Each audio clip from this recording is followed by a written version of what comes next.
1,00,000 మంది శివభక్తులతో కలిసి మహారుద్రాక్ష పూజలో పాల్గొనండి. వెంటనే కాల్ చేసి మీ పేరును నమోదు చేసుకోండి.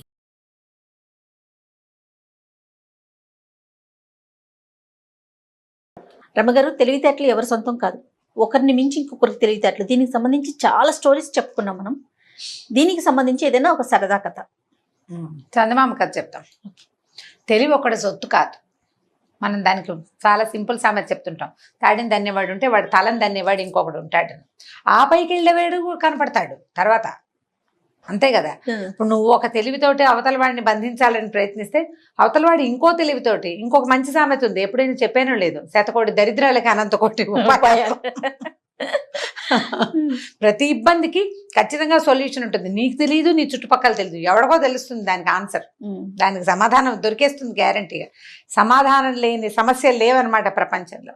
తెలివిలు కూడా అంతే. అష్ట తెలివిలు ఉన్నవాడికి ఇంకొక 18 తెలివితేటలు ఉన్నవాడు ఒకడికి దొరుకుతాడు. ఈ చందమామ కథ, ఒక ఊళ్ళో ఓ వీరయ్య అని ఒక చిన్న రైతు కూలి ఉండేవాడు. ఒక 1/2 ఎకరం పొలం ఉంది, కానీ ఏదో అప్పుల్లో జప్తు అయిపోయింది.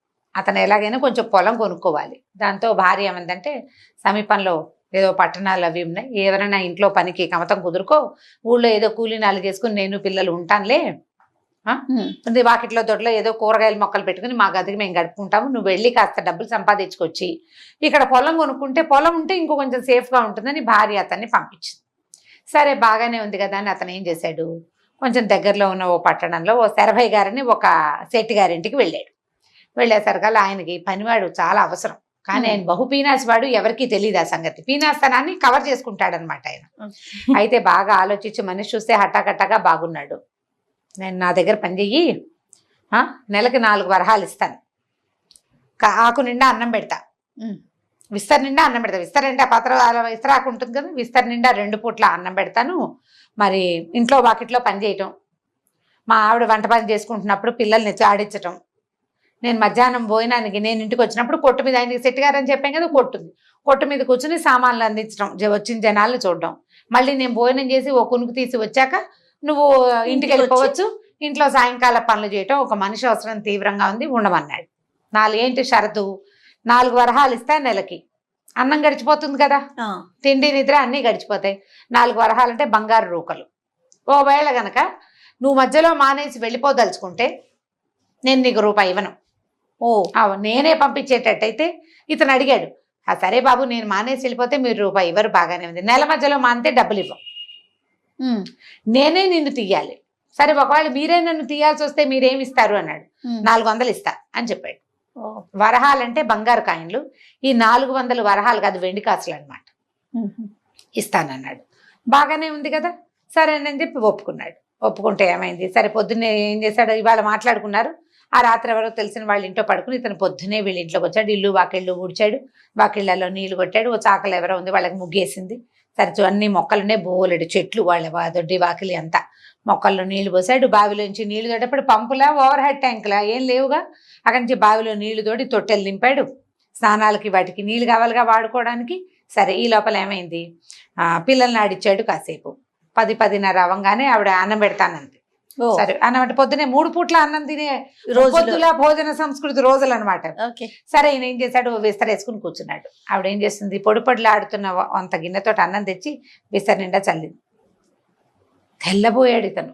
ఈ తిండా చల్లిన దాన్ని దగ్గరికి జరిపితే ఎంత అవుతుంది, అంత వస్తుంది. ఈ ముద్ద ఎలా చాలుతుంది, పిల్లలకే చాలదు, పెద్దవాడు, పైగా బలశాలి, పనిమంతుడు, ఆహారం బాగా కావాలి, పైగా స్నాకింగ్లు అవి ఉండే రోజులు కావు అవి, అన్నమే, అన్నం అంటే ఇది లెక్క, ఇది ఎలా చాలుతుంది.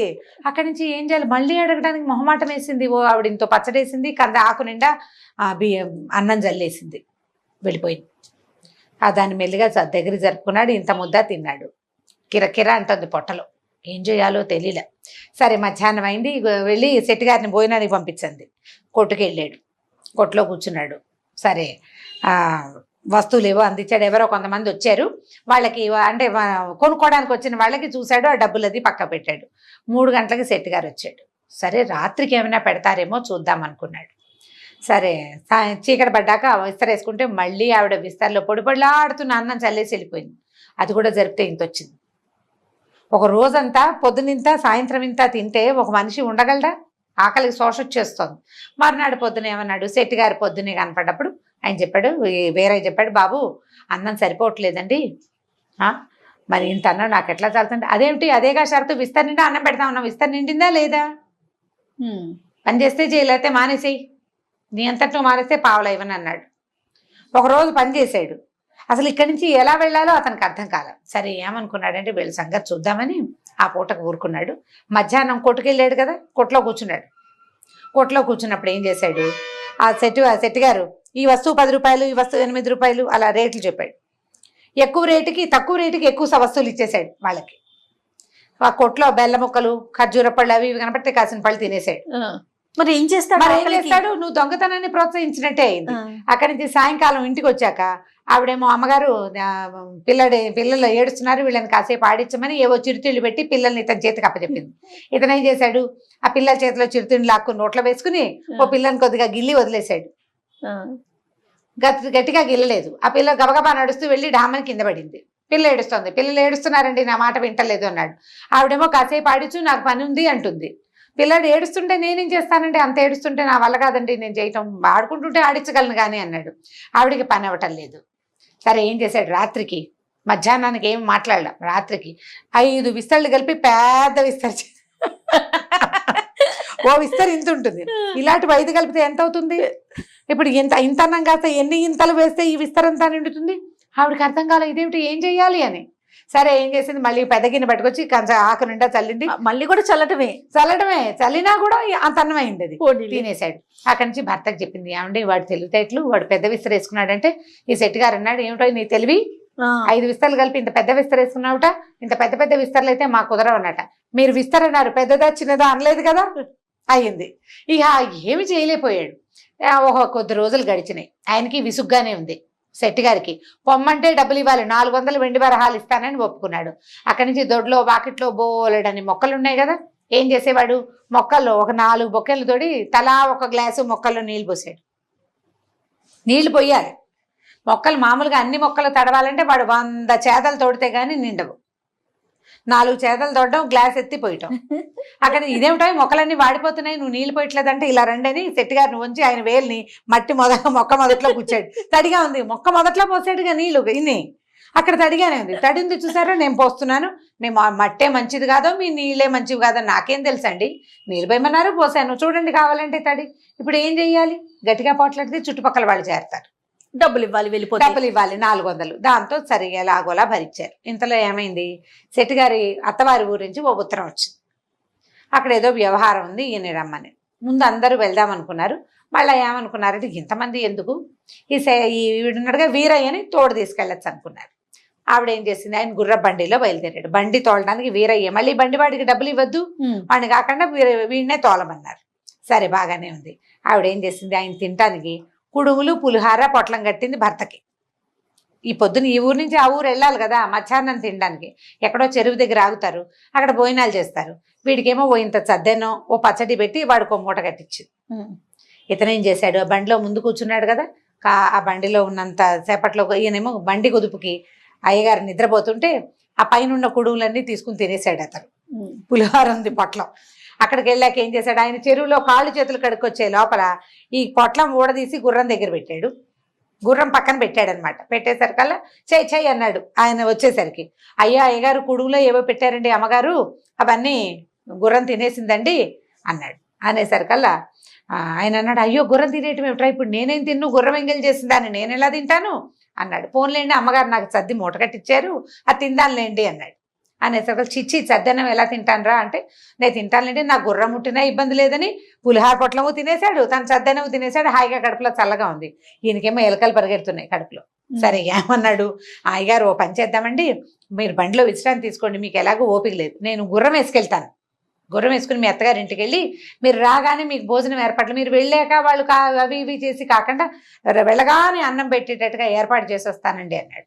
బాగా వెళ్ళాలి, ఒక 4 కిలోమీటర్లు. సరే ఈయనేమనుకున్నాడు, ఎండ ఆకలిస్తోంది, సరేలేరా నేను కాసేపు పడుకుంటానని ఆ పక్కన ఏవో చెట్లు కనపడితే 2 నేరేడు పళ్ళు కనపడ్డాయి, 4 పళ్ళు తిని పడుకున్నాడు. వీడు గుర్రం వేసుకుని అత్తారింటికి వెళ్ళిపోయాడు. వెళ్ళిపోయి అస్సలు మా అయ్యగారికి ఒంట్లో బాగులేదండి, పుట్టెడు జ్వరము ఒళ్ళు నొప్పులును, అందుకని ఆయన పాత కొర్రల బియ్యపు అన్నము చింతకాయ పచ్చడి తింటారు, ఇంకేం తినరు, పచ్చం చేస్తారు. కాబట్టి మీరు ఆయన బలవంత పెట్టద్దు, మీరు పని ఉందని వచ్చారు, లేకపోతే వచ్చేవాళ్ళు కాదండి అని చెప్పాడు. చెప్పేసి వెనక్కి వచ్చేసాడు. గుర్ర బండి పూంచాడు, అయ్యగారిని ఎక్కించుకుని తీసుకుపోయాడు. ఈయన వెళ్ళేసరికి కాళ్ళు కడుకోగానే అల్లుడు గారు కుశలంగా ఉన్నారా అని అడుగుతున్నారు ప్రతి వాళ్ళు. ఏమిటి నాకేం మైరోగం వీళ్ళంతా ఇలా అడుగుతున్నారు అని వీడికి ఆశ్చర్యంగా ఉంది శెట్టి గారికి. సరే వాళ్ళు ఏదో పెడతారని చూస్తే పచ్చం కదా, మామిడి పళ్ళు ముక్కలు తరిగి బెల్లం ముక్కలు తరిగి ఏం పెడతారు ఆయనకి, పచ్చం చేస్తున్నాడు, పళ్ళ ముక్కలు అవి పెట్టకూడదు. అందుకని ఏం చేశారు, అన్నం వేడివేడిగా తయారవుతుందండి అన్నారు. చుట్టుపక్కల అందరికీ పప్పులు పచ్చళ్ళు పాయసాలు వడ్డించారు. ఈయనకు అంత కొర్రబియ్యపు అన్నము చింతకాయ తొక్కు పెట్టారు, నీళ్ళ మజ్జిగ. ఆ కొర్రబియ్యపు అన్నమే ఎక్కదు, దాంట్లో ఏ పులుసో పోసుకుంటే కొంచెం తినగలుగుతాం. ఇవాళ రేపు చాలా మంది తింటున్నారు కదా కొర్రలు అవిను, వాళ్ళకి బాగా అనుభవమే. ఒట్టిగా దాన్ని తినలేము, అసలు మహావిసుగ్గా ఉంటుంది. ఎప్పుడెప్పుడు మానేద్దామా, జీవితం మీద విరక్తి వస్తుంది. ఇందులో చింతకాయ తొక్కు అంటే అందులో పచ్చిమిరపకాయలు వేసి నూరింది కాదు, అది పాత చింతకాయ తొక్కు. ఉప్పు మాత్రమే ఉంటుంది, ఇంకేం ఉండదు, పొల్లగా ఉప్పగా ఉంటుంది, తీగా కూడా ఉండదు. అది వేసుకుని ఆ అన్నం తిని ఆ నీళ్ల మజ్జిగ పోసుకునేసరికి ఈయనకి ప్రాణాలు కడబట్టిపోయినాయి. ఆకలికి తలనొప్పి వచ్చేస్తోంది. ఈ అన్నం తినలేక దవడలు కూడా నొప్పి పుట్టినాయి. విసిగిపోయాడు. పోనీ అల్లుడు వస్తే ఇలాంటి మరిగి చేస్తారా వీళ్ళ మొహాలు మండా అని అత్తవారిని తిట్టుకుంటున్నాడు. ఈయనేం చేశాడు వీరయ్య, ఆయన కాళ్ళు భోజనం చేసి బయటకు వచ్చి పడకుర్చీలో కూర్చుంటే విసిరికర్ర పెట్టి విసురుతూ, అదేంటండి అయ్యగారు మీరు వస్తున్నారని చెప్తే వాళ్ళంతా పాయసాలు చేసి తినేసి మీకు ఇలాంటివి పెట్టారు, వీళ్ళకి మర్యాద ఏంటండి, వీళ్ళ పద్ధతులు ఏం బాగోలేదు, మీ అత్తారు ఇంత దుర్మార్గులని నేను అనుకోలేదండి అని 2 వాక్యాలు ఎక్కదీశాడు ఆయనకి. ఇంకా అంతే, ఆయనకి మహా విసుగు పుట్టింది. పని లేదు పాటలేదు, రేపొద్దునే వెళ్ళిపోదాం రా మనం అన్నాడు. రేపొద్దునే వెళ్ళిపోదామని బండి కట్టుకున్నారు. ఈ అల్లుడు గారు అర్ధంతరంగా వచ్చిన వాడు ఎందుకు వెళ్ళిపోతున్నాడో వాళ్ళకి అర్థం కాలేదు. ఆయనకు ఓపిక లేదు, పాపం ఒంట్లో బాగులేదు, ఈ వ్యవహారం ఆయన లేక ఏదో మనం పిలిచామని వచ్చాడు, ఫోన్లే వెళ్ళిపోనివ్వమని వాళ్ళు వదిలేశారు. వదిలేస్తే సరే వెళ్ళిపోయారు. అల్లుడు గారు దారిలో తినడానికి మళ్ళీ కొర్రబియ్యపు రవ్వతోటి చేసినంత ఉప్మా చేతిలో పెట్టారు. ఆయన దారిలో పారేసాడు దాన్ని, దిక్కుమాల కొర్రల బియ్యం అని.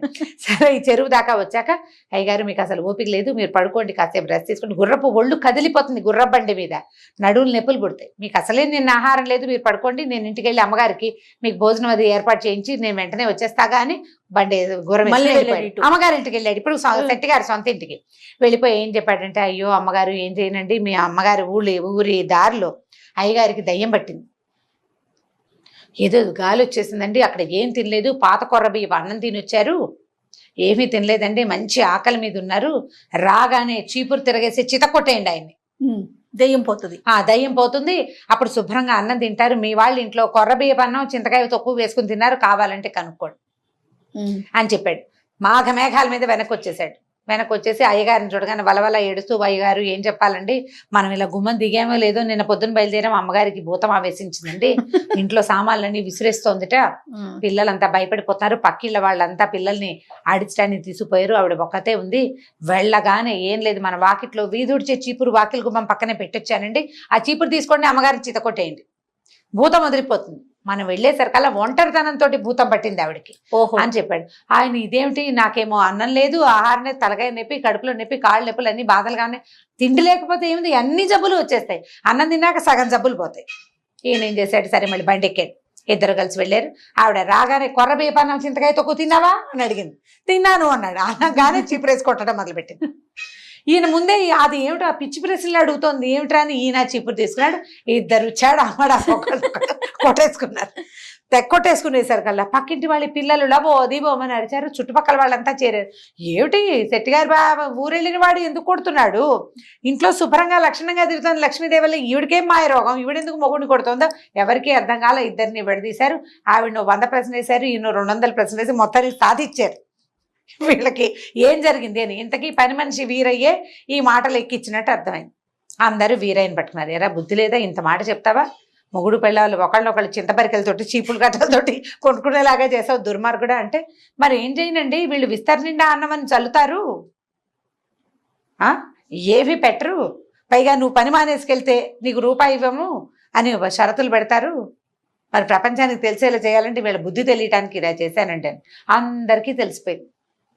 అందరూ ఈయనకి గడ్డి పెట్టారు. తప్పు, ఈ పని చేయకూడదు, పని వాళ్ళతో ఏం చేయాలి, సాయిదా ఫాయిదాగా పోవాలి, వాడు నీకు సహాయం చేస్తాడు, నువ్వు వాడికి ఫాయిదా అయ్యేలాగా పనిచేయి. నువ్వు 10 రూపాయలు ఇవ్వు, కావాలంటే 15 రూపాయలు పని చేయించుకో, ఒక ముద్ద పెట్టేటప్పుడు 2 ముద్దలు పెట్టు, వాడు ఒక పని చేసేవాడు 2 పనులు చేస్తాడు. మంచి పద్ధతి కదా అని అందరూ బోధించారు. సరే ఏం చేస్తాడు ఆయన, 400 ఇస్తానని ఒప్పుకున్నాడు కాదు, 400 ఇప్పించారు ఊరంతా కలిసి. ఇంటికి వెళ్ళి 1/2 ఎకరం పొలం కొనుక్కుని హాయిగా ఉన్నాడు వీరయ్య.